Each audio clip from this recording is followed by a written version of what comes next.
15 साल बाद थानेदार बनी बेटी पहुंची उसी थाने में जहां उसके पिता को कभी अपमानित किया गया था। एक छोटे से कस्बे में रामवीर नाम का एक गरीब किसान रहता था।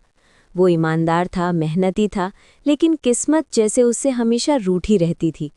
उसकी छोटी सी झोंपड़ी, कुछ बीघा जमीन और एक बेटी सीमा ही उसकी पूरी दुनिया थी।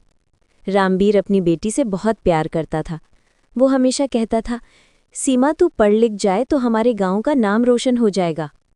सीमा स्कूल में बहुत होशियार थी, लेकिन एक दिन गांव के जमींदार के बेटे ने झूठा इल्जाम लगाकर रामवीर को चोरी के केस में फंसा दिया। पुलिस आई और सबके सामने रामवीर को थाने ले गई। गरीब किसान की बात किसने सुनी होती? उसे घंटों थाने में बैठाए रखा गया बिना किसी कसूर के। उस दिन सीमा ने अपने पिता की आंखों में आंसू देखे और मन ही मन कसम खा ली, एक दिन मैं इस वर्दी में आऊंगी और किसी गरीब को यूं रोलने नहीं दूंगी। रामवीर की मेहनत और सीमा की लगन ने रंग दिखाया। वो दिन रात पढ़ती रही, लोगों के ताने सुनती रही, लेकिन हार नहीं मानी। 15 साल बीत गए। सीमा रामवीर चौहान थाना प्रभारी बन चुकी थी। नियुक्ति के पहले ही दिन जब उसने अपने नए थाने की फाइल खोली तो उसकी आंखें भर आईं। वो वही थाना था जहां उसके पिता को कभी अपमानित किया गया था। अगले दिन सीमा ने उसी जगह कदम रखा। वही दीवारें, वही बरामदा, पर अब हालात बदल चुके थे।